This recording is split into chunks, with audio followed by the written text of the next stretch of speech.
यहां पर इस प्रश्न में जो आपका राइट आंसर बनेगा वो बनेगा पहला, गार्बेज इन गार्बेज आउट। क्या बनेगा? पहला, गार्बेज इन गार्बेज आउट हो जाएगा। और सतीश ने बिल्कुल सही आंसर दिया है। ओके, देखिए कंप्यूटर जो है ना वो उसका एक सिद्धांत है। वो किस सिद्धांत पर काम करता है? तो कंप्यूटर गीगो सिद्धांत पर काम करता है। ध्यान से समझना, कंप्यूटर में जो हम इनपुट करेंगे इस पर क्या होगा? इस पर प्रोसेसिंग होगी, यानी प्रोसेस किया जाएगा। और आफ्टर प्रोसेसिंग हमें क्या मिलेगा? ये इनपुट होगा और इसके बाद हमें क्या प्राप्त होगा? हमें आउटपुट प्राप्त होगा। आप एक बात बताइए, अगर आपने 2 और +2 इनपुट किया तो ये प्रोसेस होने के बाद में आपको रिजल्ट में क्या देगा? 4 देगा, राइट। आपने 2 और 2 इनपुट किया, रिजल्ट में 4 देगा। अगर आप 2 + a इनपुट करेंगे, क्या प्रोसेस होने के बाद 4 मिलेगा? नहीं मिलेगा। यानी इसका मतलब हुआ, अगर हमने ये रॉन्ग वैल्यू दी, अगर हमने इनपुट गलत कर दिया, है ना, ये इनपुट हमने कैसा दिया? रॉन्ग दिया, तो आंसर कैसा आएगा? रॉन्ग आएगा। मीन ये आंसर यहाँ पे नहीं आएगा। गलत इनपुट देंगे तो गलत ही जवाब मिलेगा। इसीलिए कहा गया है, क्या कहा गया है? गिगो, यानी गार्बेज इन गार्बेज आउट। क्या बोला गया है? Garbage in garbage out. कहने का तात्पर्य यह है, गार्बेज मीन क्या होता है? कूड़ा कचरा। तो अगर आप कूड़ा कचरा देंगे तो कूड़ा कचरा ही मिलने वाला है। ये एक कहावत के रूप में काम करता है ना। आप कूड़ा कचरा थोड़ी आप कंप्यूटर को दोगे। कूड़ा कचरा का मतलब है रॉन्ग इन्फॉर्मेशन, रॉन्ग इनपुट। तो गलत इनपुट दोगे तो कभी सही आंसर नहीं पाओगे। तो हमारा कंप्यूटर इसी सिद्धांत पर काम करता है, गार्बेज इन गार्बेज आउट। यानी अगर हम सही इनपुट करेंगे तो रिजल्ट भी सही प्राप्त होगा, गलत इनपुट करेंगे तो रिजल्ट हमारा गलत ही हमें प्राप्त होगा, राइट। अगला सवाल क्या पूछा है? डिजिटल कंप्यूटर की शुरुआत किसको माना जाता है? भाई डिजिटल कंप्यूटर की शुरुआत किसको माना जाता है, ये सवाल आपसे पूछा गया है। तो राइट आंसर जल्दी से आप लोग कमेंट बॉक्स में बता दीजिए क्या हो जाएगा। ओके, शशांक कुमार जी जल्दी से जवाब करो बेटा। यूजर, हमने आपसे कहा था आप नाम बदल दीजिएगा। यूजर अच्छा नहीं लगता यार, अपना नाम रख लो कोई ना अच्छा। जैसे शशांक कुमार इसमें दिख रहे हैं, मिंटू दिख रहे हैं, है ना, और संजय सिंह दिख रहे हैं। तो ऐसे नाम अपना रख लो कोई, तो ज़्यादा अच्छा लगेगा। यूजर नाम कोई अच्छा नहीं लग रहा है ना। क्या होगा? डिजिटल कंप्यूटर की शुरुआत किसको माना जाता है? देखो भाई, अगर आपसे कभी ये पूछता है कि पहला डिजिटल कंप्यूटर कौन सा है, तो आप लोग क्या बताओगे? एनियक, है ना। ये आपका क्या है? पहला दुनिया का पहला डिजिटल कंप्यूटर, या पूछे दुनिया का पहला इलेक्ट्रॉनिक कंप्यूटर। आपसे चाहे डिजिटल पूछे चाहे इलेक्ट्रॉनिक पूछे, सेम चीज है ना। डिजिटल ही इलेक्ट्रॉनिक होता है, इलेक्ट्रॉनिक ही डिजिटल होता है। ओके, तो ये कौन सा है? एनियक है। दुनिया का सबसे पहला डिजिटल कंप्यूटर कौन सा है? एनियक है।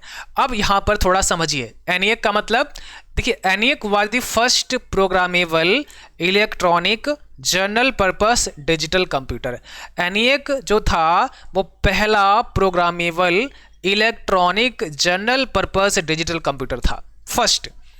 ये कब बना था? 15 फरवरी 1946 को, यानी 15 फरवरी 1946 को ये डेवलप हुआ था। डेवलप किसने किया? John Mauchly and J Presper Eckert ने इसको डेवलप किया। John Mauchly and J Presper Eckert ने। तो याद रखोगे, दुनिया का सबसे पहला डिजिटल कंप्यूटर का नाम पूछा जाएगा आपसे, तो आप लोग क्या बताओगे? एनियक बताओगे, ठीक है। कब बना? 15 फरवरी 1946 में। किसने बनाया? John Mauchly and J Presper Eckert ने। आगे समझते हैं। अगर हम एडसेक की बात करें तो इसका मतलब है the electronic delay storage automatic calculator, और मॉरिस विल्कीज ने इसको डेवलप किया। कब? 6 मई 1949 को। इसके बाद अगले की बात करें तो यूनिबैक हो जाएगा। अब याद रखना है, यूनिबैक was the first general purpose electronic digital computer designed for the business application produced in the United States. It was developed by J. Prosper Eckert and John Mosley. बनाया किसने? J. Prosper Eckert and John Mosley के द्वारा ही बनाया गया 14 जून 1951 में। यह 46 में बनाया। जिन लोगों ने एनियक बनाया उन्हीं लोगों ने ये वाला बना दिया यूनिबैक। और दोनों में अंतर समझना, एनियक जो था वो पहला general purpose electronic digital computer था। यूनिबैक पहला general purpose electronic digital computer था, बट बिजनेस पर्पस के लिए, यानी ये कॉमर्शियल था। तो कई बार ऐसा पूछता है कि दुनिया का पहला कॉमर्शियल डिजिटल कंप्यूटर, इसको कॉपी पे नोट कर लीजिएगा, दुनिया का पहला कॉमर्शियल डिजिटल कंप्यूटर कौन सा था? यूनिबैक था, ये वाला। और ऐसे पूछे दुनिया का पहला डिजिटल कंप्यूटर कौन सा है? तो ENIAC है। दुनिया का पहला कॉमर्शियल यानी व्यावसायिक डिजिटल कंप्यूटर कौन सा है? तो यूनिबैक है। ये आपको अपनी कॉपी पे नोट कर लेना है, बहुत इंपॉर्टेंट है। ठीक है सर, क्लास लेट क्यों आती है? यार क्लास लेट तो नहीं आती है। अब देखो भाई, 1-2-4 मिनट तो सेटअप करने में हो जाता है, कभी लाइट ऑफ हो गई उसको सही किया है ना, कभी और चीज़ें सेट करना पड़ गया, कहीं सॉफ्टवेयर में कुछ प्रॉब्लम्स आ गई, तो स्टार्ट करने में मतलब 7 बजे का टाइम आपकी क्लास का है बेटा, और 7:05 पे क्लास आपकी लाइव हो गई, तो यार 5 मिनट कभी कभी लग जाते हैं सेटअप बनाने में, है ना। तो 5 मिनट कोई डिले नहीं होता है, ज़्यादा लेट नहीं माना जाता है, 5 मिनट तक तो चलता है ना। हालांकि हम कोशिश करेंगे कि कल से 7 बजे से तुम्हारी पहले क्लास चल जाए, लाइव हो जाए, है ना, बट कभी कभी थोड़ा सेटअप करने में कई बार प्रॉब्लम हो जाती है। तो 2-4-6 मिनट का कोई लेट नहीं होता है, ठीक है। हाँ, ऐसा है कि पता लगा 7 बजे की क्लास है और 7:30 बजे तक स्टार्ट ही नहीं हुई, तो आप कह सकते हैं कि सर क्लास तो बहुत लेट हो गया, तो 7:30 बज के क्लास नहीं हुई, है ना। बट 2-4-6 मिनट का कोई लेट नहीं होता है, ठीक है। चलिएगा, अगला सवाल है, आईसी चिप का आविष्कार किसने किया? आईसी चिप का आविष्कार किसने किया? JS किल्वी के द्वारा आईसी चिप का आविष्कार किया गया। आईसी का फुल फॉर्म सभी जानते होंगे, क्या होता है? इंटीग्रेटेड सर्किट होता है। देखो मैं समझाता हूं, जितनी बातें हम आपको पढ़ा रहे हैं, ठीक है ना, जितनी बातें हम आपको पढ़ा रहे हैं, जो समझा रहे हैं, हम उम्मीद करेंगे कि एक एक पॉइंट आप सीख रहे हैं, आप इसे लर्न कर रहे हैं, आप जितना भी पॉइंट हम आपके साथ डिस्कस कर रहे हैं वो सब आपको पता है, ऐसा हम उम्मीद करके इस बैच में आपको पढ़ा रहे हैं, ठीक है। क्योंकि ये जो बड़ा आसानी से आप लोग पढ़ रहे हैं, इतनी आसानी से ये तैयार नहीं हुआ है। जो चीज़ें हम आपको पढ़ा रहे हैं वो चीज़ें बहुत ही रिसर्च के बाद, क्योंकि बहुत सारी ऐसी चीज़ें होती हैं जो आप किसी बुक में नहीं पाओगे, बट वो चीज़ें हम यहाँ पर डिस्कस करेंगे आपके साथ में, तो बहुत रिसर्च के साथ ये सब चीज़ें हम आपको देते हैं, इसमें बहुत टाइम लगता है। तो हर एक पॉइंट बहुत ही वैल्यूएबल है, मेरा ये कहने का मतलब है ना, इसको बहुत हल्के में नहीं लेना है, हर एक पॉइंट आपके लिए बहुत इंपॉर्टेंट है, ठीक है। ये आपके SSC के काम का तो है ही, बट बाकी अगर कोई भी एग्जाम में बैठेंगे तो वहाँ पर भी बहुत हेल्प करेगा, चाहे वो थ्योरी वाला पार्ट हो या फिर MCQ वाला पार्ट हो, है ना। बहुत जानदार ये पूरा बैच आपका है, जो SSC के साथ साथ में बहुत सारे एग्जाम्स में आपके काम आने वाला है।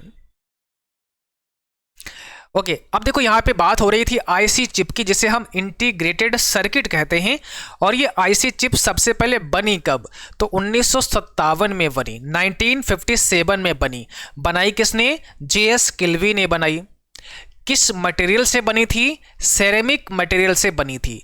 यानी आज की जो आईसी चिप है वो नहीं इससे बनी थी, बट ये सबसे पहली आईसी चिप जो थी वो सेरेमिक मटेरियल से बनी थी, और ये 1958 में लॉन्च की गई।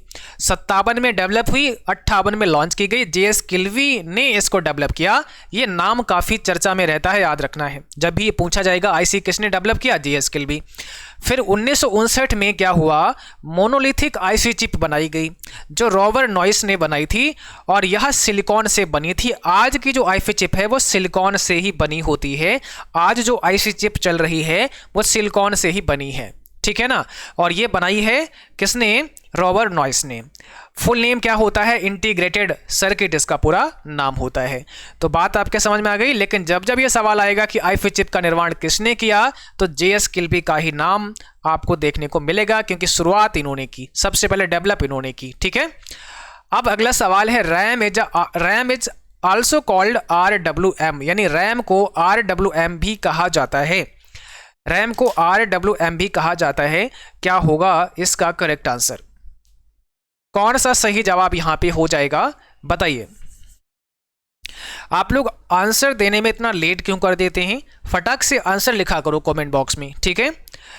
53 का C बताया आकांक्षा ने। नैतिक सोनकर ने कहा सर 53 का ऑप्शन B है। शशांक कुमार ने कहा सर ऑप्शन B है। संजय ने कहा सर ऑप्शन D है। अब आपको अभी जो हम सामने क्वेश्चन अभी है 55, उसका आंसर देना है। क्या हो जाएगा जल्दी से बताइए, सही जवाब यहाँ पे क्या है? ऑप्शन पहला, बिल्कुल रैम को RWM भी कहते हैं। अभी होता क्या है, इसका मतलब होता है रीड राइट मेमोरी, यानी जो रैम होती है उसको हम रीड कर सकते हैं, यानी उसमें लिखा हुआ डेटा पढ़ सकते हैं और उसमें डेटा लिख सकते हैं, मीन राइट कर सकते हैं। अच्छा, मेमोरी में डेटा लिखना और पढ़ने का मतलब पता क्या है? लिखना मतलब उसमें कुछ स्टोर करना और पढ़ना मतलब उससे से कुछ निकालना, ठीक है ना। तो रीड एंड राइट इसको बोलते हैं। तो रैम जो है वो RWM होती है, ठीक है। जैसे अगर हम रोम की बात करें तो रोम को केवल क्या कर सकते हैं? पढ़ सकते हैं, लिख नहीं सकते हैं, डेटा इसमें डाल नहीं सकते हैं, इसमें जो रखा है उसी को हम देख सकते हैं। इसलिए इसको कहा जाता है रीड ओनली मेमोरी। कैसी मेमोरी है? रीड ओनली है। रीड पढ़ना, ओनली केवल, केवल पढ़ सकते हैं, तो ऐसी मेमोरी जिसको केवल पढ़ सकते हैं। बट रैम हमारी है, ये एक कैसी मेमोरी होती है? Random access memory. इसको हम बार बार रैंडमली एक्सेस कर सकते हैं, है ना। तो ये जो है इसको हम पढ़ भी सकते हैं और इसमें कुछ राइट भी कर सकते हैं। लेकिन होती कैसी है? होती है ये टेम्परेरी। ऐसा नहीं कि इसमें कुछ आपने लिख दिया, इसमें कुछ आपने स्टोर करवा दिया, वो हमेशा हमेशा बना रहेगा, ऐसा बिल्कुल नहीं है। ये जो है ना, ये टेम्परेरी है। इसमें डेटा तब तक ही रहेगा जब तक कंप्यूटर ऑन है आपका। आप कंप्यूटर बंद कर दोगे, डेटा डिलीट हो जाएगा। जैसे आप ना MS वर्ड आपने ओपन कर लिया, आप उसमें टाइपिंग कर रहे थे, तो MS वर्ड ओपन हुआ, टाइपिंग की जा रही है, ये सब रैम में ही डेटा सेव हो रहा है। कहाँ पे हो रहा है? रैम के अंदर हो रहा है, बट टेम्परेरी रूप से सेव हो रहा है। ऐसा नहीं कि हमेशा हमेशा के लिए सेव रहेगा, टेम्परेरी। ओके, तो आप टाइपिंग कर रहे थे, बहुत सारा आपने टाइप कर लिया, अचानक से लाइट चली गई, कंप्यूटर बंद हो गया। अब जितना काम किया सब डिलीट हो गया, सारी मेहनत बेकार चली गई। क्यों? क्योंकि वो सारा काम रैम के अंदर हो रहा था, है ना। और अगर हमने जो काम अभी किया था, जो टाइपिंग की थी, अगर हम उसको Ctrl+S दबा लेते, Ctrl+S से अगर हम उसको सेव कर लेते, तो ये फाइल हमारी क्या हो जाती? सेव हो जाती। और सोचो, सेव होने के बाद क्यों डिलीट नहीं होती? क्योंकि फाइल सेव कहाँ पर हो जाती? सेकेंडरी मेमोरी में, रैम में नहीं होती, सेकेंडरी मेमोरी में हो जाती। यानी आपके कंप्यूटर में जो हार्ड डिस्क लगा होगा उसी में सेव हो जाएगी। आपने ध्यान दिया होगा, आपके कंप्यूटर में ड्राइव होती हैं, लोकल डिस्क C होती है, लोकल डिस्क D होती है, लोकल डिस्क E होती है। ये सब जो ड्राइव होती हैं ना, ये सब हार्ड डिस्क के पार्टीशन होते हैं। होती सब आपकी एक्सटर्नल मेमोरी ही है, या सेकेंडरी बोल सकते हैं, या ऑक्सिलरी मेमोरी बोल सकते हैं। तो जो लोकल डिस्क C D रहती हैं, ये सब आपकी सेकेंडरी वाली होती हैं। आप जब Ctrl+S करते हैं तो सेकेंडरी में ही सेव हो जाता है, राइट।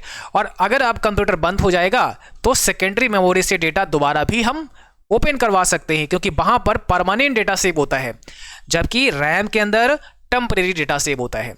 तो रैम उतनी ही देर काम करेगी जितनी देर तक आपका कंप्यूटर ऑन रहेगा, ठीक। तब तक तो रैम में डेटा है, लेकिन जैसे ही बंद करोगे कंप्यूटर, वो डेटा डिलीट हो जाएगा, या तो उसे सेव कर दो, और सेव कर दोगे तो सेकेंडरी में चली जाएगी, जो डेटा होगा वो सेकेंडरी में चला जाएगा। इन रैम कभी भी डेटा को स्टोर करके नहीं रखेगा, ठीक। अब दो बातें और याद रखना। क्या? एक बात याद रखना कि भाई रैम को हम लोग क्या बोलते हैं? वोलाटाइल मेमोरी बोला जाता है। याद रखना, RAM is a volatile memory, पहला पॉइंट। दूसरा, रोम या फिर आपकी HDD या फिर आपकी पेन ड्राइव या फिर तमाम वो सब एक्सटर्नल मेमोरी, इन सबको हम लोग क्या बोलते हैं? इन सबको हम लोग बोलते हैं नॉन वोलाटाइल। क्या बोला जाता है? Non volatile. याद रखोगे, आप अभी अपनी कॉपी पे लिखो रैम, आगे लिखो वोलाटाइल मेमोरी, आगे ब्रैकेट में लिखो अस्थाई मेमोरी। वोलाटाइल मतलब अस्थाई, और रोम HDD या फिर आपकी पेन ड्राइव या जो भी हो गई एक्सटर्नल वाली, वो सब नॉन वोलाटाइल मतलब स्थायी मेमोरी, ठीक है, मतलब परमानेंट मेमोरी, ठीक है। ये पॉइंट आप लिख लेना। अगला सवाल आपके सामने है 56, बताओ क्या हो जाएगा इसका सही जवाब? जल्दी से कमेंट बॉक्स में आंसर कर दीजिएगा। राइट आंसर क्या बनेगा?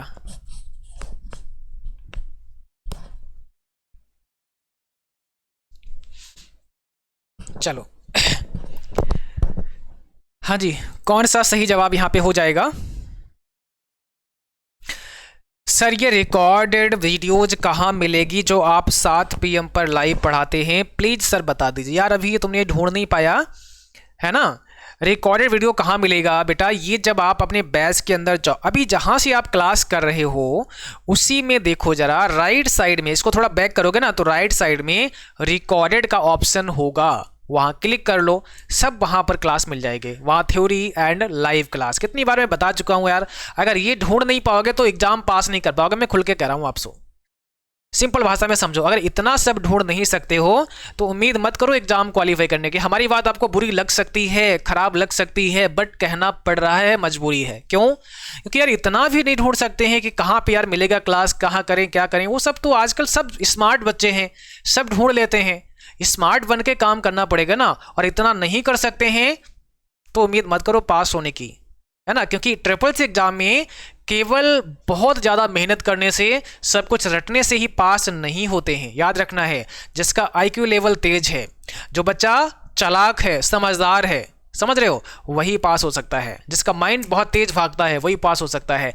ये रटने की विद्या नहीं है कि इसको रट के पास कर लेंगे, क्योंकि सवाल बड़ा घुमा देता है। और हम क्योंकि लॉजिकली हम इसको जब समझेंगे, सवाल पढ़ा और आंसर हमें याद अपने आप हमें अंदर आ जाता कि भाई ये वाला ऑप्शन होगा करेक्ट, ठीक। कुछ अगर उसमें घुमा फिरा दिया फिर भी आप आइडिया लगा सकते हैं। तो ये आइडिया कौन लगा सकता है? जिसका आईक्यू लेवल तेज होगा, और जिसका आईक्यू लेवल तेज होगा उसको कम बताओगे वो ज़्यादा समझेगा। आप थोड़ा रास्ता बताओगे इधर से जाना है, वो आगे सब ढूंढ लेगा अपने आप, समझ रहे हो। तो इतना ज़्यादा कोई डिफिकल्ट नहीं है कि एप्लीकेशन में आप PDF ना ढूंढ पाओ, क्लास ना ढूंढ पाओ। यार एक दिन में तो जरा 5 मिनट लगते हैं, सब कुछ तो बच्चा ढूंढ लेता है कि कहाँ पे क्या मिलेगा। ये समझदार बच्चे की मैं बात कर रहा हूँ, है ना। मेरी बात बुरी लग सकती है बट ये रियल में बात आपको बता रहा हूँ, ठीक है। तो इसलिए थोड़ा स्मार्ट बनने की कोशिश करो, थोड़ा स्मार्ट बनोगे तो सब चीज़ें बड़ा आसान हो जाएंगी आपके लिए। SMPS निम्न में से किसे पावर सप्लाई प्रदान करता है? बताओ। हम लोग जब कोर्स कर रहे थे, सीख रहे थे, तो उसमें हम वेबसाइट बनाना सीख रहे थे, है ना। और मेरा ये बड़ा ही मन था कि यार वेबसाइट कैसे बनेगी। मतलब जब हमने नहीं सीखा था तो हमें लग रहा था कि यार वेबसाइट कैसे बनाई जाती है, ये मतलब बड़ा अच्छा लग रहा था। और सच बता रहे हैं कि जब हमने वेबसाइट बनाना सीखा था, जब पढ़ाई कर रहे थे, उस समय भी मुझे एहसास नहीं हुआ कि हम वेबसाइट बना सकते हैं, ठीक है। यानी हमको लग ही नहीं रहा था कि वेबसाइट बना सकते हैं। उसके बाद फिर काफ़ी समय के बाद कंप्यूटर पढ़ाना पड़ गया हमें और इसी फील्ड में आ गए। और आज हमने जो आप देख रहे हैं ना, जो वेबसाइट आप देखते हैं CCCYFirst.com, ये खुद प्योर हमारे द्वारा ही डेवलप की गई है, किसी डेवलपर का इसमें कोई सहयोग नहीं है। यानी सारा काम, जितना भी वेबसाइट आप देखते हैं, वो सारा का सारा खुद से डेवलप की गई वेबसाइट है। लेकिन ये उस समय जब सीख रहे थे तब ऐसा लग नहीं रहा था कि हम बना सकते हैं, बट वो चीज़ें बाद में धीरे धीरे डेवलप हो जाती हैं। जो चीज़ें आपने नहीं सीखी होती हैं उनको बाद में भी सीखा जा सकता है ना। और आज वेबसाइट डेवलप हो गई तो कोई काम बड़ा आसान हो जाता है आपके लिए। लेकिन आप उसके पीछे पड़ जाओ, थोड़ा स्मार्ट बन जाओ, तो स्मार्ट बनना पड़ता है ना। आपके दिमाग में जरा सा कोड आ गया या आपने सोचा यार ऐसे ऐसे होना चाहिए, तो उसके लिए क्या कोडिंग हो सकती है, फटाफट लिखना शुरू कर दो, समझ रहे हो। वो सब करना पड़ता है, इसके लिए टाइम लगता है। तो जिसका मन लगता है, इंटरेस्ट होता है यार, वो समय नहीं देखता है कि सुबह हुई है कि शाम हुई है कि रात हुई है, वो भाग खड़ा होता है काम करने के लिए, ठीक है। और बड़ा मज़ा आता है, और हमें तो इस काम में बड़ा मज़ा आता है। कंप्यूटर की दुनिया में तो हमें बड़ा मज़ा आता है, और शायद तभी हम आपको पढ़ा पा रहे हैं, क्योंकि हर चीज़ में बड़ा आनंद आता है हमें। हम आज देखोगे हमारे चैनल पे जितने काम होते हैं, बहुत सारे काम तो हम करते हैं खुद ही, अपने आप ही, क्योंकि पसंद ही नहीं आता किसी का हुआ। कोई थंबनेल बनाएगा, मुझे पसंद ही नहीं आता है कि यार तुमने अच्छा नहीं बनाया, मैं खुद बना, क्योंकि जो चीज़ हम कर सकते हैं वो अपनी ही पसंद आती हैं, मैं ही कर सकता हूँ, मैं करूँगा इस चीज़ के लिए, ठीक है। तो मेरा तात्पर्य कहने का ये है कि स्मार्ट बनो, स्मार्ट बनोगे तभी इस ज़िंदगी में, इस लाइफ में कुछ आगे कर पाओगे, ठीक है। चलिए, तो यहाँ पे क्या हो जाएगा, SMPS निम्न में से किसे पावर सप्लाई प्रदान करता है? SMPS किसे पावर सप्लाई प्रदान करता है, बताओ जरा। कंप्यूटर पेरिफेरल को भी सप्लाई करता है और मदरबोर्ड को भी करता है। SMPS होता क्या है? SMPS जो होता है स्विच्ड मोड पावर सप्लाई होता है। इससे पहले की क्लास में डिस्कस किया था। SMPS होता है जो स्विच्ड मोड पावर सप्लाई है, जो AC करंट को DC में कन्वर्ट करता है। और ये DC करंट सप्लाई किसको करेगा? ये मदरबोर्ड को पावर भेजेगा, और बाकी सारे कंपोनेंट होते हैं, सभी को पावर SMPS के थ्रू ही जाती है, मदरबोर्ड से होती है, बाकी सभी कंपोनेंट में पावर पहुंचती है। तो राइट आंसर क्या बनेगा? कंप्यूटर पेरिफेरल और मदरबोर्ड, राइट। और कंप्यूटर पेरिफेरल अगर समझ नहीं आ रहा है कि सर ये होता क्या है, तो जितने भी एक्सटर्नल डिवाइस यूज करते हैं, जैसे कीबोर्ड, जैसे माउस, क्या कीबोर्ड और माउस के लिए पावर अलग से देनी होती है? नहीं भाई, कीबोर्ड और माउस हम USB पोर्ट में कनेक्ट करते हैं और पावर वहीं से मिल जाती है। तो पावर पहुंची तो SMPS से ही है, SMPS से मदरबोर्ड में पहुंची और वहां से पावर सप्लाई आपके कीबोर्ड में आ गई। अब ऐसा थोड़ी कि कीबोर्ड का पावर अलग से कहीं देना पड़ रहा हो, आपको नहीं देना पड़ेगा। हाँ, जब कभी प्रिंटर वगैरह लगाओगे तो प्रिंटर एक अलग डिवाइस हो गई और वो उसमें फिर पावर अलग से आपको देना पड़ेगा, ठीक है। तो इसलिए यहाँ पे कंप्यूटर पेरिफेरल एंड मदरबोर्ड आपका राइट आंसर बन जाएगा। और ये लो SMPS यहाँ पर भी दिखाया गया है, ऐसा ही एसएमपीएस होता है। ये पावर आपके घर में जो होती है वो यहाँ पे आप लगा देते हैं और ये फिर क्या कर देता है, डीसी करंट आगे सप्लाई कर देता है। अगला सवाल, फोर्ट्रॉन का फुल फॉर्म क्या होता है, बताओ जरा, फोर्ट्रॉन का फुल फॉर्म क्या होता है। चलिए कोई बात नहीं बेटा, नहीं मिलती है तो मैं बता दूंगा आपको, आप मुझे कॉल कर लीजिएगा, इस क्लास के जस्ट बाद मुझे कॉल कर लीजिएगा या मैसेज कर देना व्हाट्सएप पे, तो मैं आपको समझा दूंगा, है ना। मैंने भी बोला है कि आप रिकॉर्डेड वाले ऑप्शन में जाना और वहाँ पे क्लास मिल जाएगा, बट अगर नहीं मिल पा रहा है तो मुझे आप कॉल कर लीजिएगा, तो मैं आपको वहाँ पे समझा दूंगा कि कैसे ये सब क्लास आप ढूंढ पाओगे जो आपके लिए हम पढ़ा रहे हैं।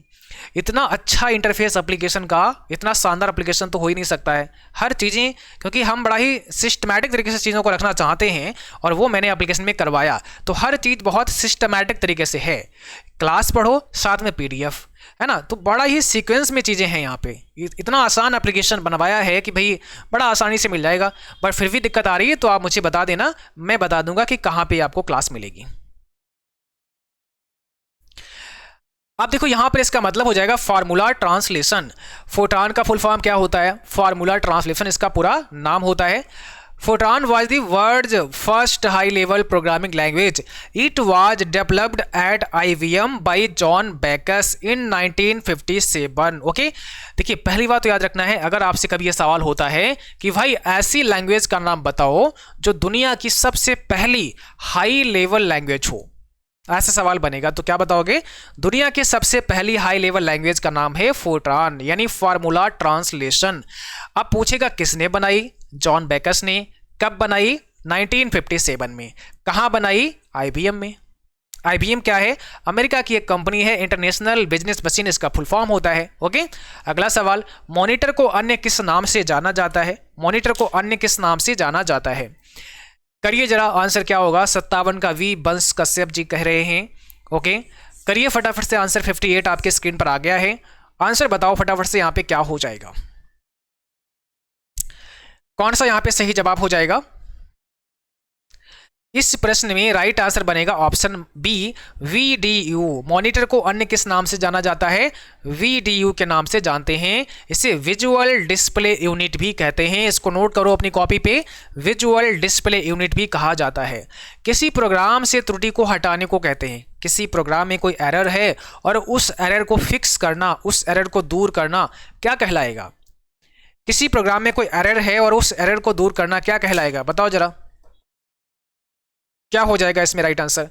आप लोगों के जो भी बच्चे, जो साथी लोग हैं, आपके जो फ्रेंड्स हैं, आप लोग उन तक भी शेयर किया करो, है ना। हालांकि एप्लीकेशन की क्लास को शेयर नहीं कर सकते हैं, बट एप्लीकेशन शेयर करो, उनको बताइए कि हम CCC के एग्जाम की तैयारी कहाँ से कर रहे हैं, उनको भी थोड़ा सा मोटिवेट करिए, क्योंकि बहुत सारे बच्चे ऐसे हैं जो ऑनलाइन तैयारी करना चाहते हैं बट उनको एक सही प्लेटफॉर्म नहीं पता है कि मुझे तैयारी कहाँ से करनी चाहिए, है ना। तो आप यहाँ पढ़ रहे हैं क्योंकि आपको सारी बातें पता है कि कैसी पढ़ाई हो रही है, कैसे हम पढ़ाते हैं, कैसे कंटेंट आपको दिया जाता है। तो जो चीज़ें आपने महसूस की हैं आप उनको बताइए, उनको समझाइए, ताकि वो बच्चे भी यहाँ पर पढ़ पाएँ और अपने एग्ज़ाम को फर्स्ट अटेम्प्ट में क्वालिफाई कर पाएँ और उनको वो बहुत ज़्यादा फीस ना देनी पड़ी जो वो ऑफलाइन सेंटर्स में देते हैं। बहुत ही कम फीस में, लगभग 400 के आसपास फीस में वो अपने एग्ज़ाम को क्वालिफाई कर सकते हैं। ओके, तो आप सब बताया करो, बाकी बच्चों तक भी पहुँचाया करो इस बात को कि भाई हम लोग वहां से कर रहे हैं, आप भी कर सकते हैं। ओके, यहां पर हो जाएगा सही जवाब आपका ऑप्शन सी, डिबगिंग कहते हैं। देखो किसी प्रोग्राम में कोई एरर है ना, उसको हम लोग बग बोलते हैं। किसी भी प्रोग्राम में कोई एरर होती है उसको बग बोला जाता है। बग मतलब कोई भी एरर, कोई भी त्रुटि, कोई भी गलती। ओके, और इस बग को दूर करना डिबग कह सकते हैं या डिबगिंग कहते हैं, यानी बग को फिक्स करना, एरर को दूर करना ही डिबगिंग कहलाता है। तो बहुत सिंपल याद रखना, भविष्य के लिए कभी आएगा एग्जाम में तो बताना पड़ेगा आपको। जब कंप्यूटर की पावर बंद हो जाती है तब रैम में संग्रहित डेटा रोम में ट्रांसफर हो जाता है। हमने कहा था जिसका IQ लेवल तेज होगा वही आंसर बताएगा, है ना। और इसी सवाल को अभी मैं डिस्कस कर चुका हूं आपके साथ, तो इसलिए मैं चाहता हूं कि सही आंसर निकले। जब कंप्यूटर की पावर को बंद कर देते हैं, कंप्यूटर शट डाउन कर दिया, तो जो भी डेटा रैम में है वो सब क्या होता है, रैम से डेटा रोम के अंदर ट्रांसफर हो जाता है। यस या नो, करो आंसर। एक बार हम इस प्रश्न में थोड़ा रुकेंगे, थोड़ा वेट करेंगे आपके आंसर का। हम चाहते हैं कि जितने भी बच्चे यहाँ प्रेजेंट हैं लाइव क्लास में, वो ज़रा देखते हैं क्या आंसर देंगे इस प्रश्न का, है ना। थोड़ा आईक्यू टेस्ट करते हैं आप सबका, तो थोड़ा सा वेट करेंगे इस प्रश्न पर, उसके बाद आगे बढ़ेंगे। आप लोग जब आंसर करना तो डाल देना भाई 60 पॉइंट आगे ABC जो भी आप करना, ट्रू फॉल्स जो भी आप करना वो बताना, है ना। 60वां नंबर क्वेश्चन का है तो 60 डाल के फिर आगे बताना। संजय कह रहे हैं 59 का A होगा, ठीक है। अभी आपके सामने 60 का आंसर आपको देना है। हाँ, संजय ने कहा A, ओके, संजय का A आया, ठीक है। आकांक्षा का B आया, ठीक है। मैं देखता हूँ भाई कितने बच्चे सही बताएंगे मेरे पास, मैं यहाँ पे नोट भी करता जाऊँगा। मैं देखना चाहूँगा कि आप सब कैसे पढ़ रहे हो, और मैं इसलिए रुक गया हूँ क्यों मैं ये बात बता चुका हूँ ऑलरेडी आपको, ठीक है। चलिए, संजय का A आया, ओके ओके ओके। रीना का आ गया है B, आकांक्षा का आ गया है B, प्रवीण कुमार का आ गया है पहला, और कौन है, यूजर ने कहा सर ऑप्शन B, ठीक है। नैतिक ने कहा सर ऑप्शन B यानी फॉल्स बताया। अच्छा, रीना ने पहले यस बताया, बाद में फॉल्स कर दिया। कुछ कह रहे नो, नो मतलब क्या है, नो मतलब समझे नहीं हम। ट्रू या फॉल्स, A या B, नो यहाँ दिया नहीं बेटा, नो से हम समझेंगे नहीं। 60 का ऑप्शन पहला, कौन है, मिंटू ने कहा सर ऑप्शन पहला। यूजर करे B, मतलब पहले A बताया, अब नो करके B बता रहे हो यार, कंफर्म करो। ऐसे करोगे क्या वहीं पे, है ना, ऐसे एग्जाम में भी करोगे क्या।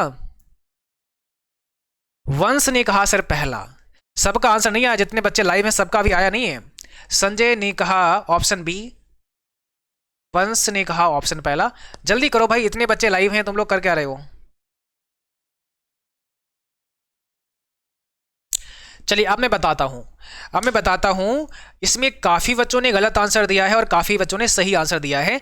जिनका सही मैं नाम बोलता हूँ, नाम बोलने के बाद जो आंसर आएगा मैं उसको मानूंगा नहीं, ठीक है। यूजर ने पहले गलत बताया था, बाद में सही कर दिया, ऑप्शन B सही है, यानी फॉल्स होगा इस सवाल का आंसर। संजय ने भी सही बताया, ऑप्शन B है। रीना का भी ऑप्शन B है, फॉल्स है, ठीक है। वंश कश्यप बेटा तुम्हारा गलत हो गया, ये ट्रू कर दिया आपने, अब ट्रू नहीं होगा, मैं भी समझाऊंगा आपको, ओके। यूजर ने बाद में सही कर लिया, चलो B हो गया आपका। मिंटू ने पहला बताया, बेटा आपका भी गलत है, मैं बताऊंगा कैसे गलत है, ओके। और रीना का फॉल्स है, ठीक है। नैतिक का फॉल्स है, very good very good. Praveen का ऑप्शन पहला है बेटा, गलत है आपका, मैं अभी बताऊंगा क्या दिक्कत है इसमें। आकांक्षा का ऑप्शन B है, संजय का ऑप्शन पहला गलत है, ठीक है। चलिएगा, अब समझो जरा यहाँ पे कहानी क्या हुई। कुछ ने कहा A, कुछ ने कहा B, तो भाई यहाँ सही आंसर समझ लो, पहले B हो जाएगा। मैंने आपको भी क्या बताया था, सवाल समझो पहले। कह रहा है जब कंप्यूटर की पावर बंद हो जाती है, मतलब कंप्यूटर जब शट डाउन हो जाता है, तब जो भी डेटा रैम में होता है, ठीक है, वो चला जाता है कहाँ, रोम के अंदर। क्या यही होता है। अभी मैंने क्या बताया था, जब पावर सप्लाई बंद करते हैं तो रैम के अंदर जो भी डेटा होता है वो सब डिलीट हो जाता है, ना कि रोम में ट्रांसफर हो जाता है, सारा डेटा डिलीट हो जाता है, ठीक है। और ये कह रहे हैं रोम में ट्रांसफर हो जाता है, गलत हो जाएगा, फिर तो फॉल्स हो जाएगा। अभी मैंने बताया और ये गलत आपने कर दिया। हालांकि काफ़ी बच्चों ने सही किया, बट जिन्होंने गलत किया है आप इसको सही कर लो, ये फॉल्स हो जाएगा। पाइथन निम्न में से किस प्रकार की भाषा है। पाइथन एक लैंग्वेज है और किस प्रकार की लैंग्वेज है, इसका आंसर आपको देना है। बताओ जरा, इसका सही जवाब क्या हो जाएगा।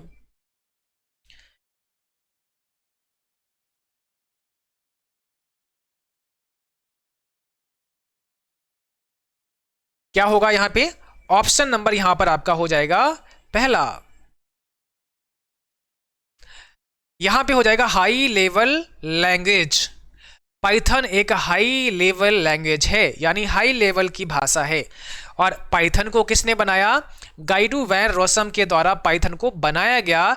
कब, 1991 में, 20 फरवरी 1991 में पाइथन को रिलीज किया गया था। गाइडू वैन रोसम ने इसको डेवलप किया। पाइथन एक high level most demanded language है, ओके।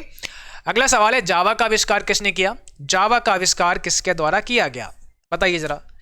काफी पूछेगा, आंसर में क्या बताना, सन माइक्रो सिस्टम के द्वारा जावा का आविष्कार किया गया, ओके। देखिए, Java programming language developed by James Gosling. James Gosling ने इसको डेवलप किया कहाँ, सन माइक्रो सिस्टम, इन 1990 के दशक में। 1990 के दशक में सन माइक्रो सिस्टम कंपनी का नाम है, वहां पर जावा का आविष्कार हुआ, डेवलप किया गया जेम्स गॉसलिंग के द्वारा। और बाद में इसको क्या किया गया, एक्वायर कर लिया है किसने, ओरेकल कारपोरेशन ने।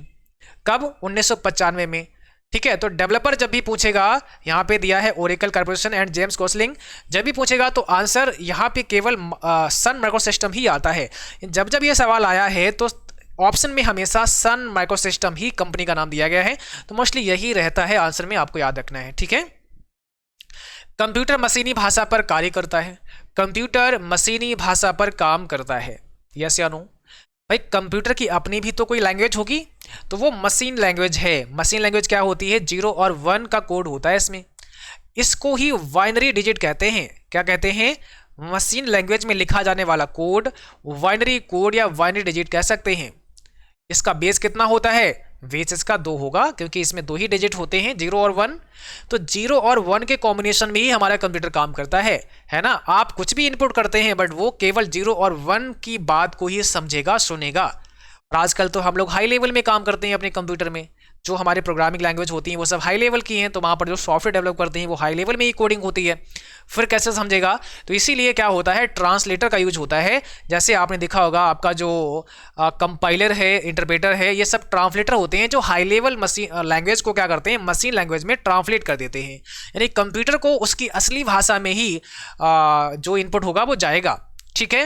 यानी मशीन लैंग्वेज में ही इनपुट देना होगा और वो ट्रांसलेटर अपना काम कर लेता है। आप लोग देते हैं हाई लेवल लैंग्वेज में, यानी आप तो ABCD यहाँ टाइप करेंगे बट वहाँ बाइनरी में ही जाएगा, वहाँ 0-1 की फॉर्म में ही जाएगा। ओके। तो यहाँ पर क्या हो जाएगा? पहला ऑप्शन हो जाएगा कि कंप्यूटर मशीनी भाषा पर काम करता है। ये बात बिल्कुल सच है। अगला सवाल है, रसम लेडॉर्फ द्वारा PHP प्रोग्रामिंग भाषा का आविष्कार किया गया या विकसित की गई? रेस्मस लेडॉर्फ द्वारा PHP प्रोग्रामिंग भाषा को डेवलप किया गया। इसका राइट आंसर दीजिएगा, क्या हो जाएगा? हाँ बिल्कुल, 0 और 1 पर काम करता है। एकदम राइट आंसर दिया है यूजर, बहुत शानदार। इस प्रश्न का आंसर दो जरा, यहाँ पे हो जाएगा ट्रू। रेसम लॉर्डॉर्फ ने क्या किया? PHP भाषा को डेवलप किया। कब? 1994 में, और 95 में इसको रिलीज किया। रैम एक नॉन वोलेटाइल मेमोरी है। फिर हम आपका IQ टेस्ट करेंगे, जरा बताओ कितने बच्चे सही बताएंगे। ये तो गलत निकलना ही नहीं चाहिए, निकल गया तो बहुत गलत बात, फिर बहुत गलत बात है। रैम एक नॉन वोलेटाइल मेमोरी है। आप क्या सोचते हैं इसके बारे में? जरा कमेंट बॉक्स में लिखो, ट्रू करोगे कि फॉल्स करोगे? रैम एक नॉन वोलेटाइल मेमोरी है, क्योंकि मैं अभी ऑलरेडी आपको पढ़ा चुका हूं, बता चुका हूं।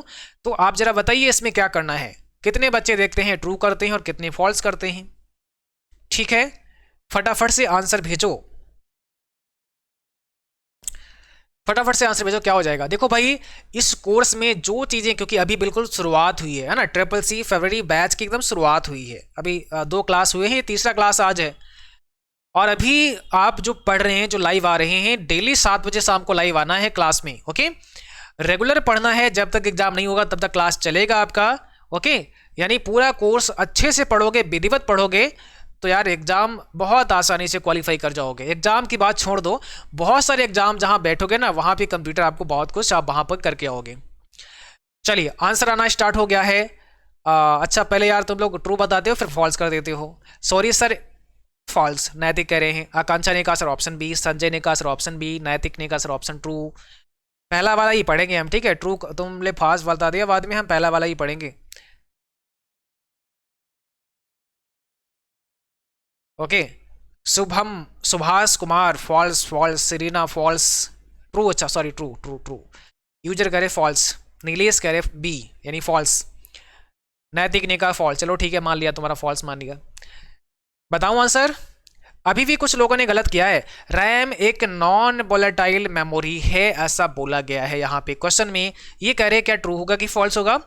तो जितने बच्चों ने फॉल्स बताया उनका तो एकदम सही जवाब है, बट जितने बच्चों ने ट्रू बोला, जैसे नैतिक ने कहा सर ट्रू, गलत है बेटा। और किसने बोला था ट्रू? हाँ, और किसने बोला ट्रू? भाग जाता है तुम्हारा कमेंट तब तक, नाम याद नहीं आ रहा। अभी किसने बोला था? 60 का मिंटू ने कहा सर। अच्छा ठीक है, तुमने तो 60 का बताया था। हाँ, तो एक और बच्चा था, नाम गायब हो गया उसका। देखो बेटा, यहां पर क्या होगा? ये फॉल्स होगा। क्यों फॉल्स हो गया समझो, ट्रू करने वाले ध्यान दो।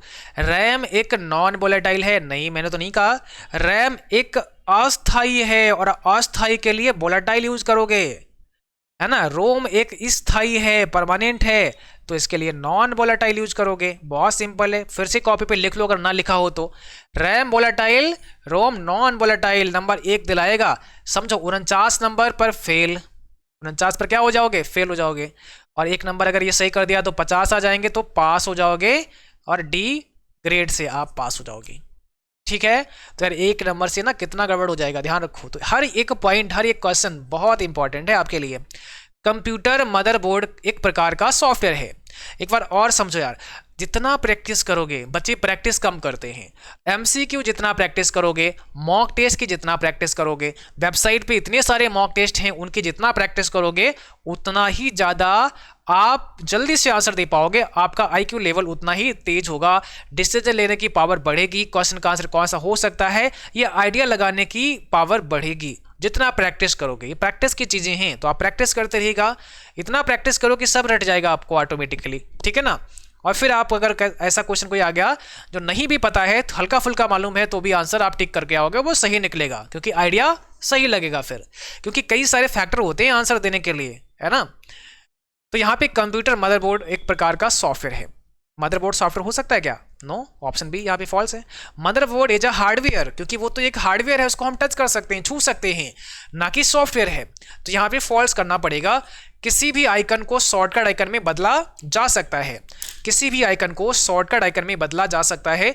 समय हो गया है क्लास का काफ़ी, तो अभी एक क्वेश्चन कुछ पढ़ा के हम क्लास को यहीं पर समाप्त करेंगे, क्योंकि फिर आगे क्लास हमें अभी 8:30 पर करानी है, जो कि आपके यूट्यूब चैनल पर आएगी, है ना। तो वो भी क्लास करानी है। आज समय ज़्यादा ले लिया हमने आपको पढ़ाने में। किसी भी आइकन को शॉर्टकट आइकन में बदला जा सकता है, सत्य बात है। शॉर्टकट बना सकते हैं उसका बहुत आसानी के साथ, ड्रैग एंड ड्रॉप करके भी बना सकते हैं, राइट क्लिक करके भी शॉर्टकट आइकन बना सकते हैं। कौन सा पॉइंटिंग डिवाइस नहीं है, कौन सा पॉइंटिंग डिवाइस नहीं है, मैं समझा देता हूँ। जैसे लाइट पेन हो गया, जैसे माउस हो गया, ये सब क्या होते हैं, पॉइंटिंग डिवाइस होते हैं। तो यहाँ प्रिंटर ही नहीं है, प्रिंटर ही पॉइंटिंग में नहीं आएगा। माउस भी पॉइंटिंग है, जॉयस्टिक भी है, लाइट पेन भी है। हम ऐसी डिवाइस जिससे डेटा इनपुट तो करते हैं, साथ साथ में पॉइंट आउट भी कर सकते हैं। जैसे माउस का एरो पॉइंटर आप देखते हैं, ऐसे चला सकते हैं, ऐसे लिख सकते हैं ना। तो ये सब डिवाइसेज, चाहे वो माउस हो, जॉयस्टिक हो, लाइट पेन हो, पॉइंटिंग है। बट प्रिंटर तो एक आउटपुट है। प्रिंटर ना दिया होता, अगर इनपुट ही दे देते, जैसे कीबोर्ड, कीबोर्ड इनपुट तो है लेकिन पॉइंटिंग नहीं है। माउस इनपुट है बट पॉइंटिंग भी है, बट कीबोर्ड इनपुट है लेकिन पॉइंटिंग नहीं है। अगला सवाल है, निम्न में प्रिंटर की गुणवत्ता किस पर निर्भर करती है? प्रिंटर की जो क्वालिटी है ना, प्रिंटर की जो गुणवत्ता है वो किस पर डिपेंड करती है? बताओ जरा, किस पर निर्भर करती है? तो प्रिंटर की गुणवत्ता किस पर निर्भर करती है? ऑप्शन हमारा पहला हो जाएगा DPI पर, डॉट्स पर इंच, यानी जितने ज़्यादा 1 इंच में कितने डॉट लगे हैं, छोटे छोटे छोटे छोटे डॉट्स होते हैं। पिक्चर में कभी जूम करना, पिक्चर को जूम करना तो क्या होगा, वो फट जाएगी पिक्चर, है ना, ब्लर हो जाएगी, आपको साफ दिखेगी नहीं। रीजन, क्योंकि देखो जितना ज़्यादा DPI होगा, DPI अगर किसी पिक्चर का 600 है और किसी पिक्चर का DPI 200 है, तो बताओ जरा, दोनों को बराबर मात्रा में जूम करोगे तो कौन सी पिक्चर जल्दी ब्लर हो जाएगी? ये वाली, ये पिक्चर जो है ब्लर हो जाएगी, साफ दिखेगी नहीं। बट ये पिक्चर साफ दिखेगी, क्योंकि 1 इंच में जितने ज़्यादा छोटे छोटे डॉट होंगे, जितने घने डॉट होंगे, जितने ज़्यादा डॉट होंगे, पिक्चर की क्वालिटी उतना ही अच्छा रहेगा। और डॉट्स कम है तो यार क्वालिटी भी खराब हो जाएगी फिर। तो DPI याद रखना है, डॉट्स पर इंच होता है क्वालिटी के लिए।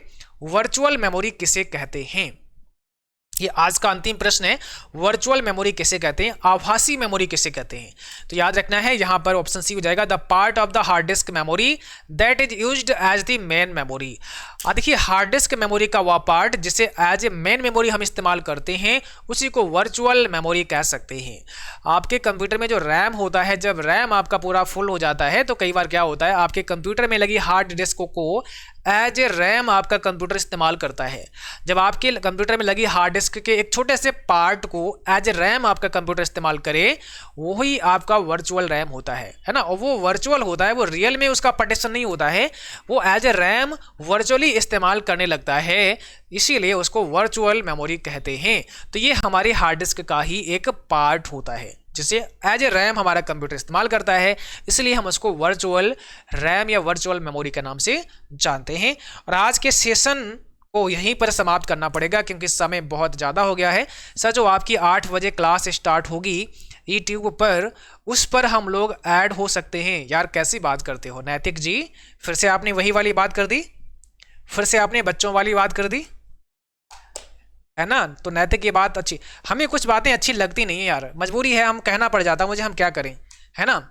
अब बच्चे समझ रहे होंगे, बाकी बच्चे जो जुड़े हैं वो समझ रहे होंगे इस बात के लिए, बहुत सारे समझदार बच्चे भी जुड़े हुए हैं।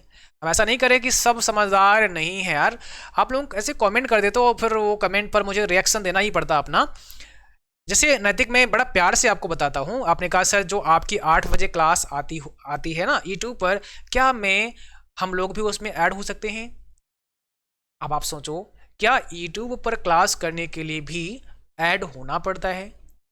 तो हम आपको मना करेंगे ना ना ना आना मत, आप जबरदस्ती आ जाओगे, हम रोक ही नहीं सकते हैं आपको। यूट्यूब पर किसी को पढ़ने के लिए रोक सकते हो। मैं कहूँ कि भैया तुम मेरे यूट्यूब चैनल पे मत पढ़ना, मैं तो यहाँ बैठा हूँ पढ़ा रहा हूँ आपको, आप अपने घर में आपने ओपन कर लिया पढ़ लिया। एप्लीकेशन में आने का तो पैसा लगता है, समझ रहे हो, बट वहाँ तो फ्री है यार, कोई भी पढ़ सकता है। वहाँ तो पढ़ने वाले भी जुड़ते हैं और कई बार मौज मस्ती वाले भी जुड़ जाते हैं, जिनको केवल मौज मस्ती करनी है, आए कुछ कमेंट किया निकल लिए आगे से, है ना। वो पढ़ने वाले थोड़ी होते हैं, बट क्या कर सकते हैं, उनको रोक थोड़ी सकते हैं। वो आएंगे, वो भी अपना मौज मस्ती करेंगे, चले जाएंगे, तो उनको रोका नहीं जा सकता है। तो मेरे कहने का तात्पर्य ये है कि आप YouTube पर पढ़ सकते हैं, इसमें कोई रुकावट नहीं है और आपको पढ़ना चाहिए। मैं बार बार इसलिए कहता हूं कि भाई मेरी क्लास 8 बजे नहीं 8:30 पर होती है, 8:30 बजे क्लास होती है, और वो पढ़ना ही है आपको, वो प्रैक्टिस करना ही है आपको। उसमें कोई फाउंडेशन नहीं है कि आप नहीं पढ़ सकते हैं, आप तो समझदार बच्चे हैं, है ना। तो उसमें कोई रुकावट नहीं, आप पढ़ सकते हैं। हाँ, कोई यूट्यूब वाला बच्चा ये कि क्या सर मैं आप जो एप्लीकेशन पे पढ़ाते हैं क्या मैं उसमें ऐड हो सकता हूँ, तो ये मेरी परमिशन से ऐड हो सकता है, क्योंकि वो खुद नहीं हो सकता है। क्यों? क्योंकि पेमेंट लगेगा। अगर वो फ्री पढ़ना चाहेगा तो यहाँ मेरी परमिशन होगी, तब वो यहाँ पे आके पढ़ सकता है, अदरवाइज नहीं पढ़ सकता है, ठीक है ना। लेकिन एप्लीकेशन पे आप मुझसे रिक्वेस्ट मत करो, ऐसे ही पढ़ सकते हो, क्योंकि उसमें कोई दिक्कत ही नहीं है। क्यों भाई नैतिक सोनकर जी, बुरा तो नहीं लग रहा मेरी बात जो मैं कह रहा हूँ, क्या खराब तो नहीं लग रही, बुरा तो नहीं लग रहा है? अगर लग रहा है तो मैं ना बोलूँ ऐसी बातें, बट मुझे क्योंकि मैं आप सबको समझता हूँ कि आप सब पढ़ रहे हैं, तो यार बोलना पड़ जाता है, और कुछ ना कुछ इससे ज़रूर सीख मिलती होगी आपको। बट अगर बुरा लगता हो प्लीज़ तो मुझे बताइएगा, मैं ऐसी कोई कमेंट नहीं करूँगा, मैं केवल आपको पढ़ाऊँगा, ठीक है। हाँ जी, नैतिक सोनकर एक बार कमेंट में बता दो मुझे कि मैं जो कह रहा हूँ वो बात समझ में आई है, और ऐसा तो नहीं कहीं आप बुरा मान जाओ हमारी बात को कि अरे सर यार तुम हमको क्यों इतना डांट रहे हो, है ना, ऐसा तो नहीं। तो बेटा हम इसलिए कह रहा हूँ क्योंकि मैं देखो यार ये सब चीज़ जो चीज़ें आप कह रहे हो ना कि सर 8 बजे क्लास स्टार्ट होगी, क्या मैं उसमें ऐड हो सकता हूँ, उसमें ऐड हो सकते हो, बिल्कुल हो सकते हो, श्योर, आपका वेलकम है। आप जितना प्रैक्टिस, मैं कह रहा हूँ जितना प्रैक्टिस करोगे, प्रैक्टिस जितना करोगे उतना ही मजबूत बनोगे, ठीक है। तो प्रैक्टिस बहुत ज़रूरी है। हाँ, बुरा मत माना करो यार, कहना पड़ता है, ऐसी बातें बोलना पड़ता है, और इनसे कुछ सीखोगे यार, कुछ यूनिक बनोगे आप, है ना। कुछ हम लोग को अभी बातचीत में कुछ ऐसी बातें करते हैं जो हमें नहीं करना चाहिए, वैसी बात हम बोल देते हैं कई बार, आप कभी ध्यान देना। तो ये सब चीज़ें ना समाज में जब हम चलते हैं, समाज में हम बैठते हैं, लोगों से बातचीत करते हैं, तो बड़ा सीख मिलती है कि मुझे कौन सी बात कहनी चाहिए, कौन सी बात नहीं कहनी चाहिए। कुछ बातों का कोई लॉजिक नहीं होता, हम लोग बोल बैठते हैं। तो कई बार ऐसा लगता है अगला व्यक्ति जो समझदार होता है वो कहता है यार क्या बोल रहा है, मतलब कोई लॉजिक ही नहीं फिर भी बोल रहा है। तो विदाउट लॉजिक की बात बोलने में क्या होता है, अगला वाला बंदा भले ही ना आपसे कहे, जैसे मैं एक टीचर हूँ मैंने बोल दिया, अगला बंदा ना कहे आपसे तो वो समझ तो लेता है यार तुम हो कुछ नहीं अच्छा, ठीक है। यानी हमें हमेशा हमारी बात मजबूत होनी चाहिए, हम जो बोलें वो ठोस होनी चाहिए, हम जो बोलें उसमें कोई लॉजिक होना चाहिए, हम कोई ऐसी आलतू फालतू की बात ना बोलें जिसका कोई लॉजिक ही ना हो, ठीक। तो हमें हमेशा लॉजिकली बात करना चाहिए, सटीक बात करो, मजबूत बात करो, सही बात करो, ताकि उसकी कोई वैल्यू हो, जो अगला व्यक्ति है उस पर कोई वैल्यू इम्पैक्ट हो। नहीं तो वो मन में ही सोचेगा यार तुम हो कुछ नहीं, समझ रहे हो, मन में क्या सोचेगा, नहीं कहेगा आपसे, मैंने बोल दिया, वो नहीं कहेगा, ठीक। तो हमें ऐसे ही बनना है, बहुत स्मार्ट बनना है। चलो भाई आज बहुत ही लेक्चर दे दिया हमने, आप भी कहोगे सर क्या हमें सुना रहे हो तुम, लेकिन कोई बात नहीं, सॉरी अगर कोई भी बुरा लगी मेरी बात किसी भी बच्चे को तो माफ़ करना, मेरा काम है ना। और अच्छे से पढ़ते रहिएगा, रेगुलर पढ़ते रहिएगा। क्लास यूट्यूब पर भी करना है जो बच्चे पेड कोर्स में हैं, और एप्लीकेशन पे तो आप कर ही रहे हैं, जो बहुत शानदार पढ़ते हैं, और थ्योरी क्लास बहुत शानदार है, जिसको पढ़ोगे समझोगे तो बहुत कुछ सीखोगे। बाकी MCQ की प्रैक्टिस हम उसी थ्योरी से करवा रहे हैं, जो वहाँ पढ़ा रहे हैं वो यहाँ पर प्रैक्टिस में हम आपसे करवा रहे हैं, ओके। तो हर एक पॉइंट हम आपको सिखाएंगे, समझाएंगे, कुछ भी छूटने वाला नहीं है। बस आप हमारे साथ डेली कनेक्ट होते रहें, और जब तक एग्जाम नहीं होता है तब तक इस क्लास में लगातार बने रहना है, ठीक। ज़्यादा नहीं है, बस कम से कम 40 से 45 मिनट निकाल के आ जाओ, इतना आपके लिए पर्याप्त होगा। नहीं सर, जब आप इस तरह से समझाते हो तो बहुत अच्छा लगता है, हमारे सर हमको सही रास्ता। बिल्कुल बिल्कुल श्योर। चलिए थैंक यू, धन्यवाद, आज के लिए इतना ही। मुलाकात होगी फिर कल आपसे शाम 7 बजे एप्लीकेशन पर। तब तक के लिए थैंक यू, बाय बाय।